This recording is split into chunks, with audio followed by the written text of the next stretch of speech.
Hi, everyone, and welcome back to another show. My name is Tyler, and I'm with Matt, the founder of ORATS, an options analytics platform built on top of over 15 years of historical options data. Our dashboard is integrated with Tradier, meaning you can research and discover trades on our platform and then seamlessly send them through to your Tradier brokerage account. Today on the show, we're going to talk about all of the tools in the options scanner that you can use to help find an edge. Matt, do you want to share a screen and get us started by going over our TLT trades from last week? Sure. Thanks, Tyler. So we drew a line in the sand. We thought that this was a good place to get long TLT. It's kind of been sitting right here, but I'm still bullish, mildly so. But hopefully we'll bounce off of this. So our trades haven't done too much, just sitting there. Let's see here. So we got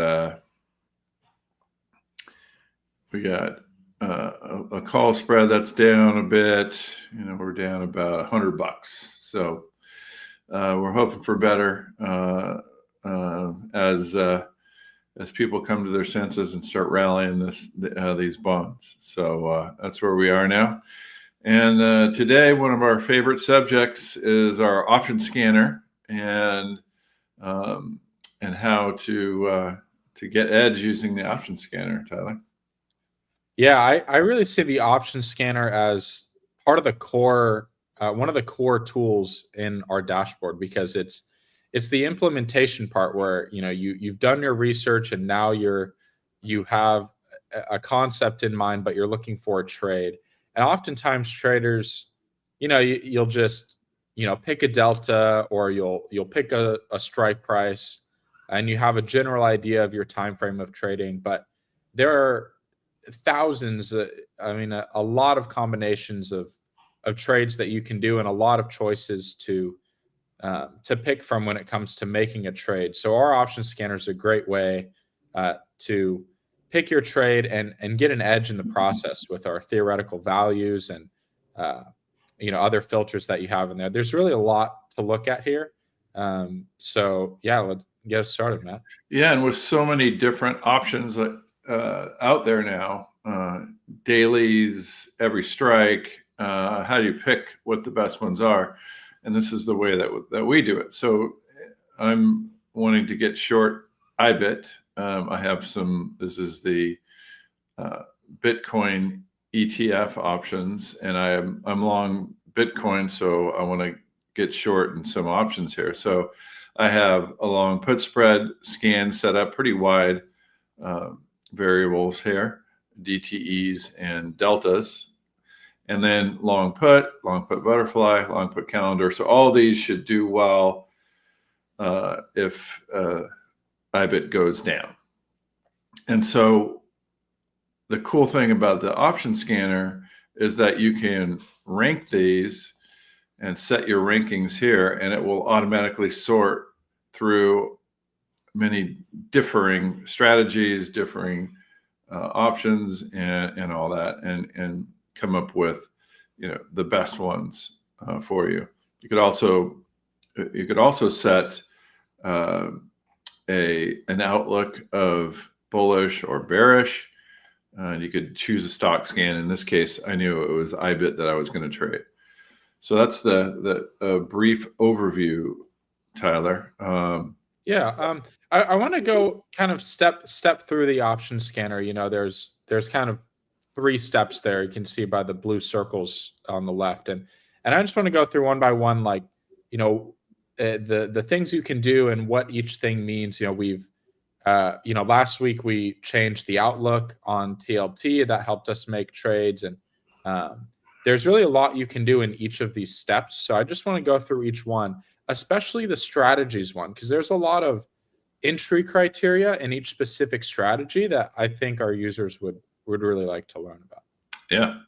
So as Tyler pointed out, there's add symbols, and so we could go back to the stock scanner, but we're going to concentrate right now on just the strategy. So not only could you add just typical strategies out here, but you could also put a custom strategy. And I'm going to talk about this a little bit later with what I call the flapper It's the iron condor with an extra on the long on the ratio.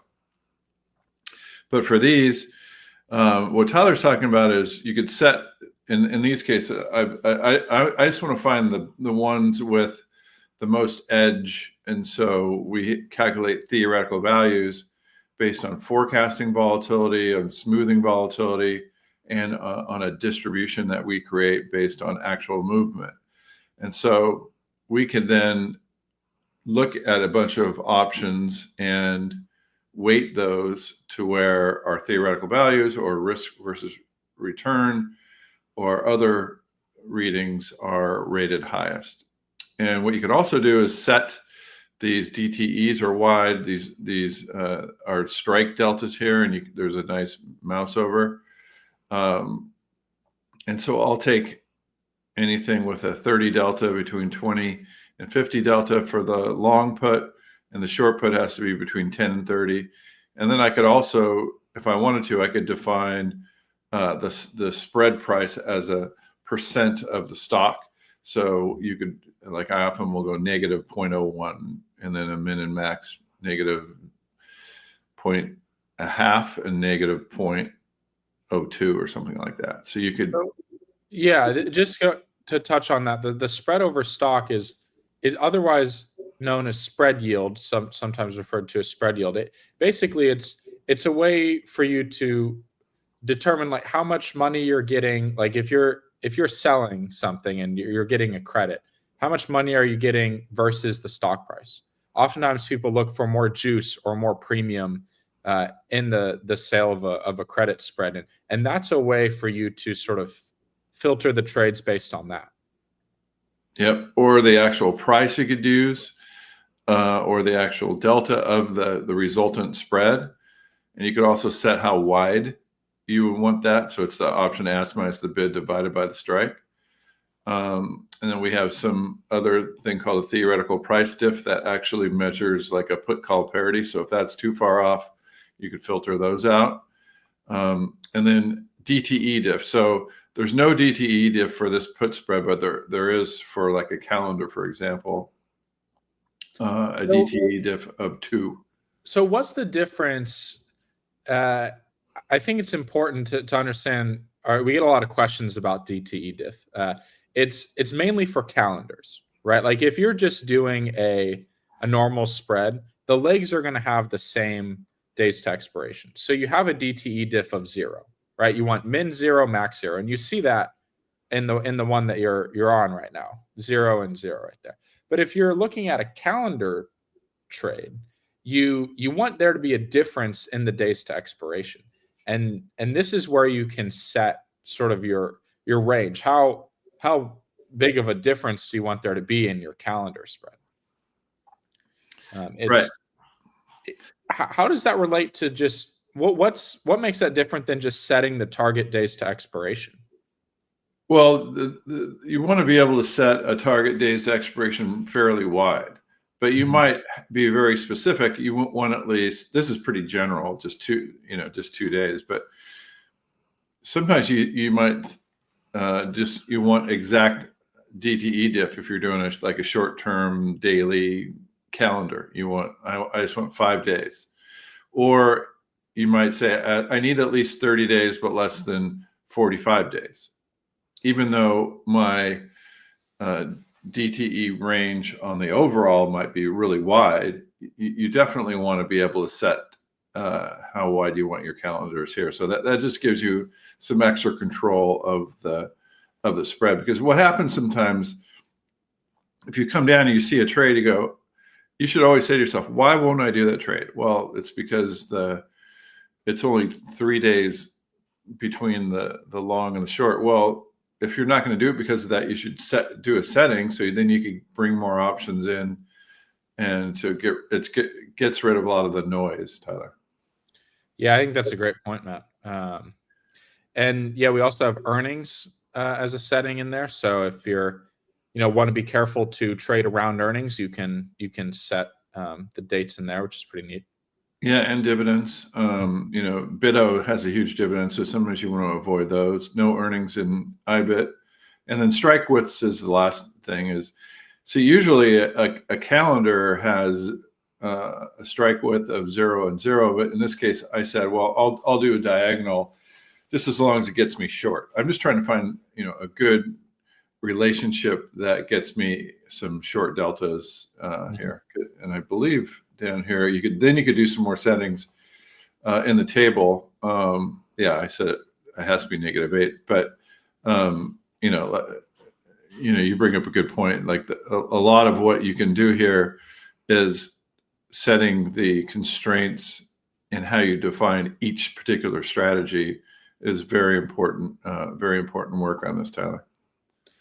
Yeah, it's really powerful. So let's move on to the results. So we've talked about theoretical values in the past, but we'll go over them again here. And you can also rank on reward to risk and probability of profit, which we see a lot of users doing as well. So yeah, let's just go over each of those in detail, the three theoreticals and then the three other metrics: delta cost, reward to risk, and the probability of profit.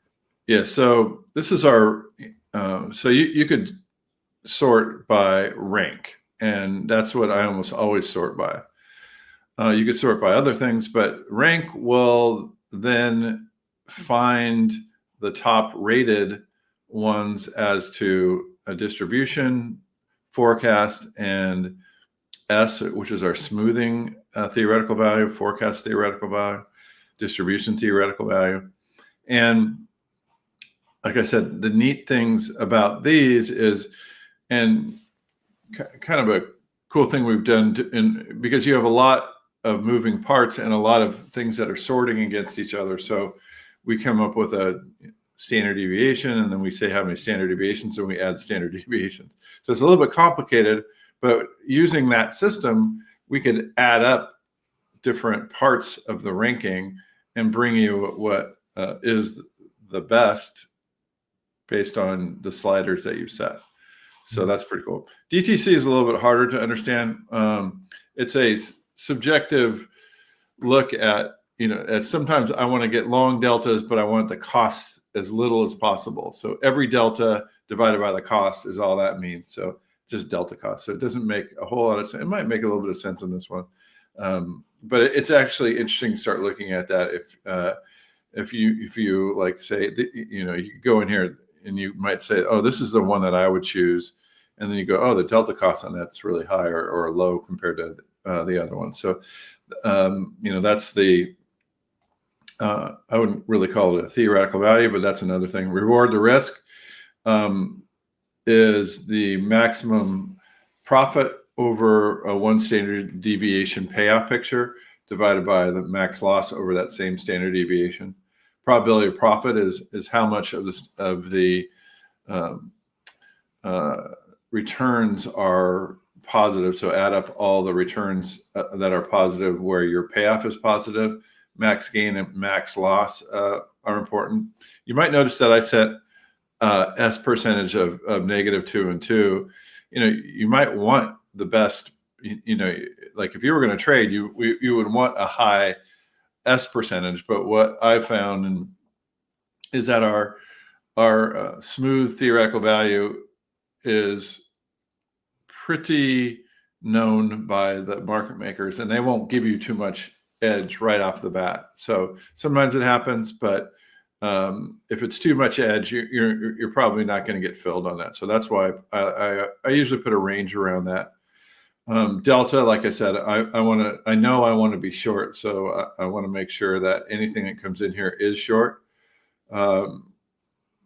And then what else have I set? I didn't set any. You could set open interest. So some of these have some small open interest, but I didn't want to set that. You could set volume. Does it has to trade today?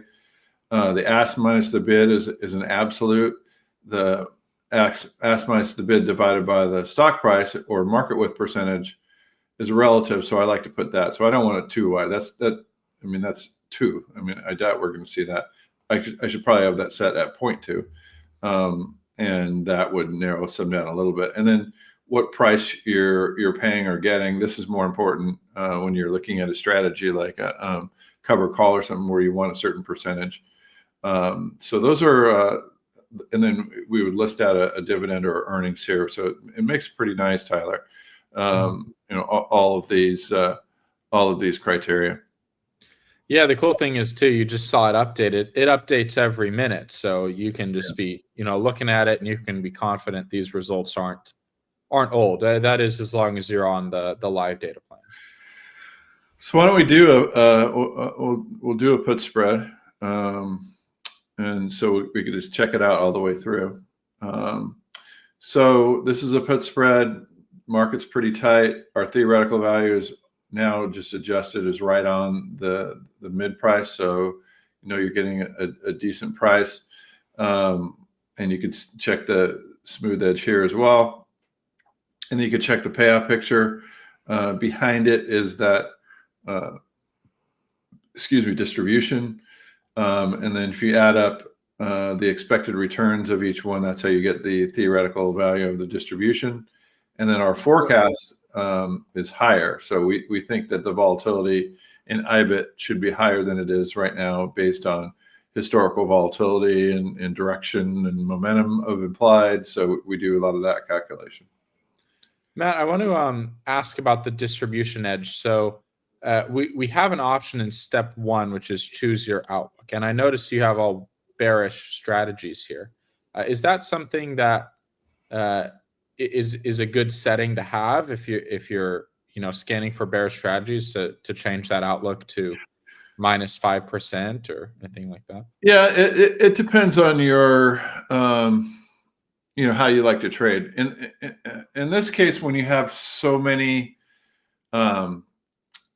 strategies and so many different expirations, the percent, if you add an outlook to it, it tends to skew towards the shorter term options, picking those, because if you pick a 5% move, for 100 days, that's not that as much as a 5% move in the next 10 days. So that would really throw that off. So I don't tend to, if I have a lot of strategies, I won't use an outlook. But yeah, you're right. If you want to, if in the next, and you have all these set to 2 weeks or something, and you really think it's going to be up 5% in 2 weeks, definitely, I think that's a good way to do it. It'll adjust the D percentage and then help you find the best strategy. That makes sense. Great. So let's throw one of these. So slightly out of, actually, it's only 4 days. So yeah, let's do one that's a little bit longer term. Now this one, again, same thing, theoretical values right there. Payout picture looks okay. You could tell the distribution looks a little bit chunky. It usually doesn't, but IBIT hasn't been around that long, so I wouldn't really pay attention too much to the distribution on these longer term ones, and even 19 days longer term for IBIT. So we'll give the market makers a couple cents, and we'll force it, and we'll put this trade on, Tyler, and we'll see how we do next week. Awesome. IBIT is rallied today, so see how that goes. And then I want to go back and look at some other, I promised that I would look at some other scans, using some of the things that you talked about. Here's an interesting one. I think we talked a long time ago. One of my strategies that I like to look at, called the flapper. And the flapper is a strategy, when I call it low historical volatility divided by implied and pretty liquid. And these are all ETFs. And so I like to do a 1x2. So it's two, and again, these are set. This is a custom strategy that I've defined, is buying 2 calls, selling 1. Now a typical iron condor is selling 1 call and buying another call. So you sell the one that's a higher delta, and you buy the one out of the money. I'm buying 2 in this case. So what that does is it cuts down the premium that you're getting, but if the stock really goes one way or the other, you could still make money on the wings. Does that make sense? Yeah. So, and you get a credit. So it's kind of like, these are the types of trades that I like to do, where you could win if it stays here, and then you have a a loss area, but then if it goes past your longs, you could start to make a decent amount of money. So this is GDX. You get 11 cents. It's only a $34 stock, so decent. For 12 days, not a horrible return. So I'd be looking at one of these. Sometimes if you're like GDX is kind of dominating all the results here. If you could go up and delete it out of here, so it'll then clear out the rest for other stocks. And in this case, there aren't any that are matching, so we could go look through and see why. Is it a market width? So if I delete that, do any come up? No. If it's a price level, is the price? Yeah, so it's the price. So I had it at 0.09. So if we make it negative 0.08, at least we have one other one here. So let's take a look at that. It's ARC. So 5 cents. I'm not crazy about this one. Why don't we go back and we could re-add it GDX manually, but it would come back in after a few minutes too. So why don't we go trade this one? Go ahead, Ted. Why do you the payoff diagram looks very similar to an iron condor? Is there a reason you prefer this over an iron condor? Because you're getting less of a credit up front because that window is so small there, that green, but you end up getting paid off way at the wings. Iron condor, you don't. So can you explain that a little bit? Sure. Yeah. So an iron condor, the shape of an iron condor is this, right? So, so it's pretty narrow, good payoff here, but it never comes back up. If it goes here, you're done, right? Right. In my case, if it continues to go, the red goes up into green on the extreme edges. So it's a bit like adding protection to your iron condor in a sense. Yeah, it's kind of turning it into the best of both worlds. You have a small credit, and it's like a long gamma, because if it goes a long way, you can make some money. Mm-hmm. So I think it's kind of a fun, low risk strategy that you could do. And collect, but also if it moves a lot, you win. So you have like two out of three things that could happen. So yeah, that's cool. So when a lot of people who trade iron condors do like an adjustment strategy. So after a week, they'll look at it and they'll adjust the wings so that they sort of put it back to the center. Is that something you would do with the flapper strategy? I haven't back tested that, but it really isn't, because you kind of just want to leave it, because if it goes far, if you're right at the, you might get out, because you might get out here before it really drops down. Because even if you go out, near, it's not really getting down to the worst case, right. As you get out there, so you're not going to lose that much money. So if you're like, if it's getting near expiration and you're in this area, you might want to exit early. However, it could keep going, and you can win, you can win both ways. So it's kind of it's a long gamma strategy that you get paid for.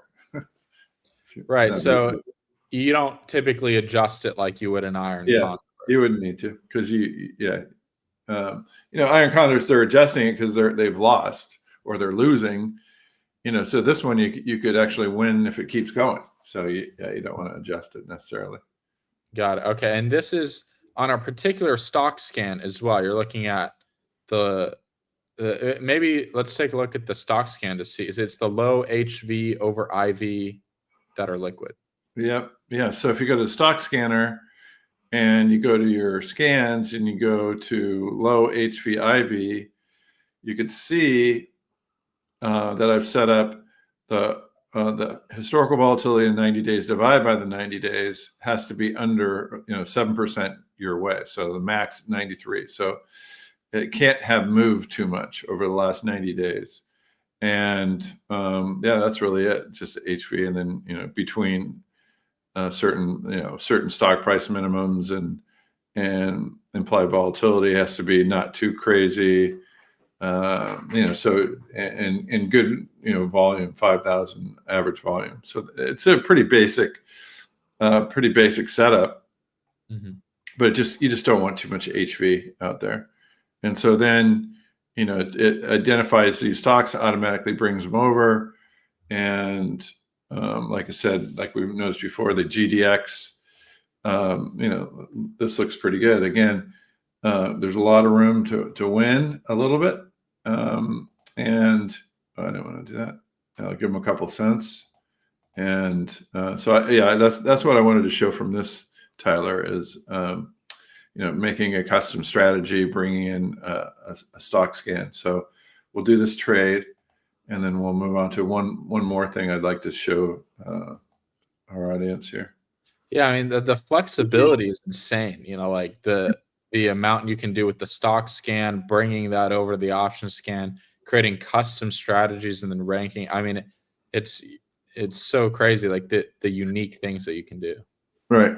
And so then my normal ongoing strategy is a short strangle against a long, more out of the money strangle. And I do a longer term long. So like 5 to 12 days is my long. And then my short is, what is this?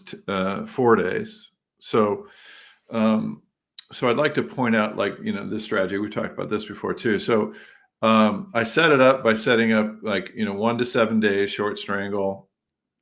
My deltas are pretty tight on these. I know I want them to be pretty far out of the money. And then that's all on that. And then I set up, it has to be a S of not too much either side. It's tighter on XSP because it's a tighter market. My reward to risk, I don't want the risk to be too much. Like, these are already getting out there quite a bit. I want a good probability of profit. So all these look like high probability trades.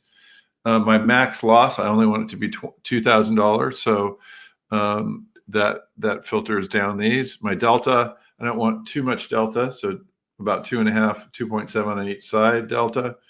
And then what else do I set? I set a maximum price that I want to get is 5%. These are well above those. So these, there's a lot of premium out there right now. So, so these are identifying some pretty good options. So I'm a little worried that we're not going to be able to see these. Maybe we'll have it. I wonder if we could have it expire right on when we're going to be here next week. So let's just try that. So let's see if anything. Yeah. So this is we'll be back on the 13th, right, Tyler? Yeah. So let's look at the 13th, and then this is the best trade for there, and we'll give them a couple cents. We'll force that, and then we should probably do the long first, but I wanted to show this one off first. So that'll be our short, and now we'll go get the long. So the option scanner makes this all possible. Like I could have set up also a diagonal, but I like doing them separately because I find myself kind of continuously rolling these and not rolling these. So I end up just doing these kind of separately. So so here's another one on the same day. So this will be good to look at too. So we'll just do an 11 cent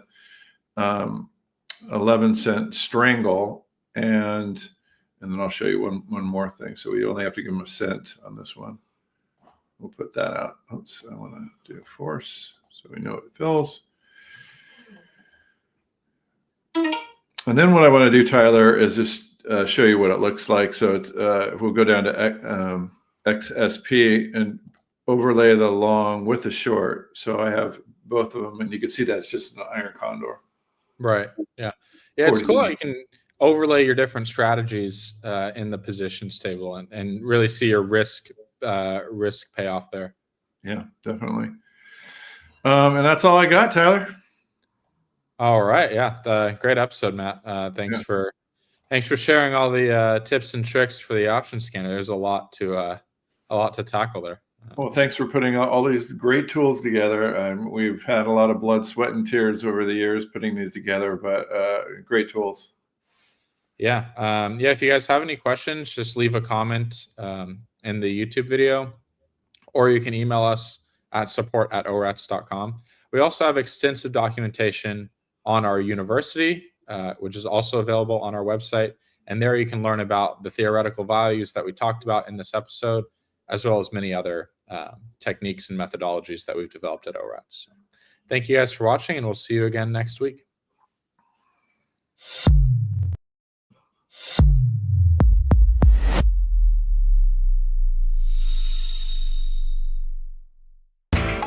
You know how the financial world goes. Here comes the buzzkill.